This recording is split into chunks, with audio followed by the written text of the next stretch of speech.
Hello guys, December 25కి release అయిన Isha cinema ఎలా ఉంది?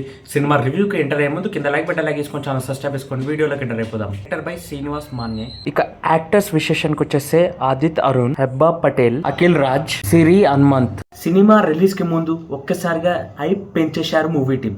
తీరా సినిమా చూస్తున్న సమయంలో సినిమా ఎలా అనిపించింది, సినిమా కథ ఎలా సింక్ చేశారు ప్రాపర్గా, దానికన్నా ముందు సినిమా కథ విశేషానికి వచ్చేస్తే నలుగురు ఫ్రెండ్స్ సమాజం కొరకు మంచి చేద్దామని ఉంటారు. దయ్యం పట్టిన వాళ్ళు ఉంటారుగా, కొందరు దొంగ బాబాలు ఉంటారు.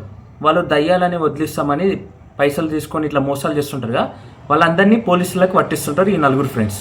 అదేవిధంగా ఈ నలుగురు ఫ్రెండ్స్ దయ్యాలు ఉన్నాయని నమ్మరు. అయితే ఈ సినిమా ట్విస్ట్ ఎలా జరుగుతుందంటే, వీళ్ళ ఆత్మలే వీళ్ళకు శత్రువులుగా మారి దయ్యాలు ఉన్నాయని నిరూపిస్తుంది ఈ సినిమా లాస్ట్కి. అదేవిధంగా సినిమా క్లైమాక్స్లో శివునితో బంధనం వేస్తారు. 2 గంటల 7 నిమిషాల సినిమా.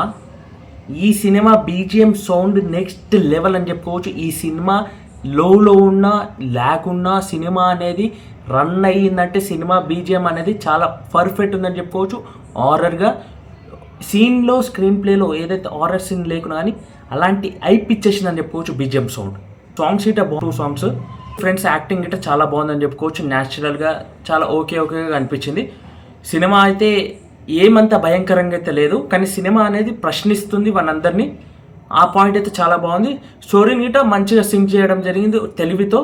ఓవరాల్గా సినిమా అనేది బాగానే ఉంది. ఓవరాల్గా సినిమా నాకు ఎలా అనిపించింది అంటే, సినిమా పర్వాలేదు, మరీ అంత భయంకరంగా అయితే సినిమా అనేది లేదు. మరి నా రివ్యూ చూసి ఎంతమంది సినిమాకి వెళ్తున్నారు ఒకసారి కామెంట్ చేస్తూ, అదేవిధంగా నా మాటలు మీ అందరికీ ఎలా అనిపించాయి ఒకసారి కామెంట్ చేయండి. ఇంకా మన ఛానల్ సబ్స్క్రైబ్ చేసుకొని లైక్ చేసుకొని మరి అప్డేట్ చేసుకోనికి జై హింద్.